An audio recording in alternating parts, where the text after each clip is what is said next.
네, 안녕하세요. 설학입니다. 미국 채권 이야기를 해볼까 합니다. 일단 개인적인 생각으로 미국 채권 금리는 4.5% 이상을 넘겨서 쭉 올라가기는 힘들 거라는 생각이었는데, 그것을 미국 경기가 버틸 수 있을까 계속 생각하다가 확실히 금리 예측은 힘들다는 걸 여실히 느끼고 있습니다. 현재는 4.8%를 뚫고 5%를 향해 가려고 하는 전망이 우세하고, 물론 시장이 끝나고 4.756%로 이렇게 마감이 되었는데요.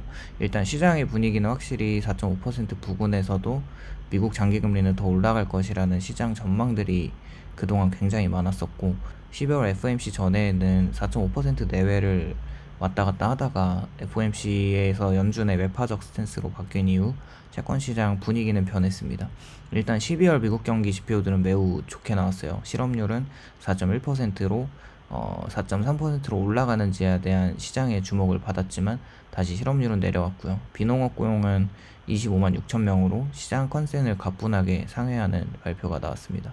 많은 분들이 12월 노동시장을 꼼꼼하게 리뷰를 해주셔서 다들 잘 아시겠지만, 이번 비농업 고용 숫자를 견인했던 섹터는 리테일 소매 쪽에서 많이 고용을 했습니다. 12월 연말 쇼핑 시즌에서 미국인들이 밖에서 쇼핑을 하는 특징을 생각해 본다면 단기 고용으로 논판 페이롤이 많이 나갔다고 볼 수 있고, 일단 그것을 뒷받침하는 것이 시간당 임금 상승률이 4%에서 3.9%로 둔화한 모습이 있습니다.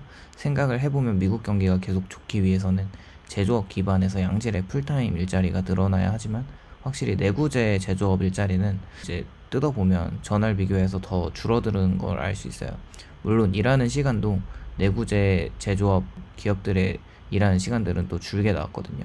그와 마찬가지로 제조업급여도 12월에 보면 더 낮아진 걸 알 수 있습니다. 대체적으로 이번 고용은 정부 섹터에서는 기존과 비슷하게 나왔고, 레저나 여가나 서비스 쪽의 고용이 매우 강하다는 것을 알 수 있습니다.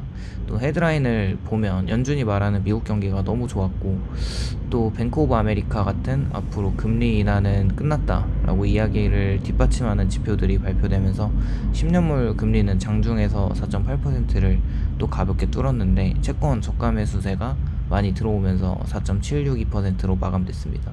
현재 개인적으로 드는 생각은, 시장에서 생각하는 트럼프 트레이드는 앞으로 트럼프 집권 이후에 만기가 되는 3조 달러 가량의 단기채를 또 장기채로 전환해야 되는 부분과 트럼프 정책이 맞물리면서 재정 적자를 줄일 수 있는 방법은 불가능하고, 설령 관세로 재정을 커버한다고 해도 그 이후에 부메랑처럼 돌아오는 수입 물가 상승과 인플레이션이 다시 일어나는 것, 그리고 원자재 가격이, 특히 원유 가격이 최근 가파른 급등을 보면 미국 재정 상태는 통화 정책과 재정 정책을 어떻게 하는지는 긴축을 할 수밖에 없다는 외통수에 걸렸다는 걸 의미합니다.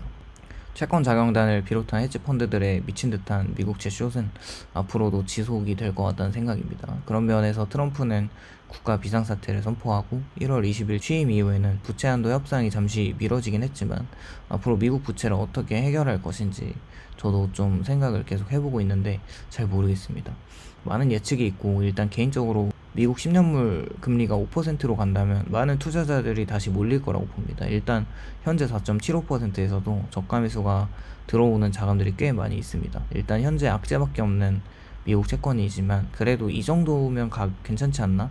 뭐 이런 생각들도 시장에 많이 공존하고 있다는 것을 의미하겠죠. 생각해보면 하이힐드 스프레드가 역사상 최저치로 그 위험하다는 펀드가 잘 쳐줘야 8%를 준다고 하면, 절대 망할 일이 없는 미국채가 5%를 준다고 했을 때 진짜 큰 자금들은 들어올 만한 거죠. 그래서 오히려 채권금리가 4.8%를 돌파할 때 증시는 급락을 했지만 채권금리는 오히려 4.8%에서 많이 사고 있는 매수세를 볼 수 있습니다. 일단 고용지표는 앞으로 어떻게 또 될지 모르겠지만, 개인적으로 24년도 대선 전까지 적당한 고용과 물가 상승률이 절묘하게 잘 나온 것을 보면 확실히 마사지가 있었던 것 같고, 이번 12월 대선이 끝난 이후에 나타나는 고용 지표들을 보면 아직까지는 바이든 행정부 입장에서 더 이상 이제 트럼프가 집권할 거니까 관리할 필요가 없기 때문에 냅두고 트럼프 뭐 엿먹어라 이런 식으로 그냥 내버려둔 느낌이 물씬 들기도 하죠. 2월부터는 트럼프 위기가 어떻게든 노동지표나 물가를 신경 안 쓸 수가 없고 관리를 할 수밖에 없습니다. 다시 금리 얘기로 돌아가서 현재 30년물 금리가 5%가 넘었는데 지금 월 배당을 주는 리얼티 인컴이 6% 정도의 배당을 준다면 5%는 진짜 매력적이라는 생각이 듭니다. 2억을 넣는다면 2천만 원을 연간 받을 수 있는 무위험 리스크로 꽤 괜찮은 투자라고 생각하고 있어요.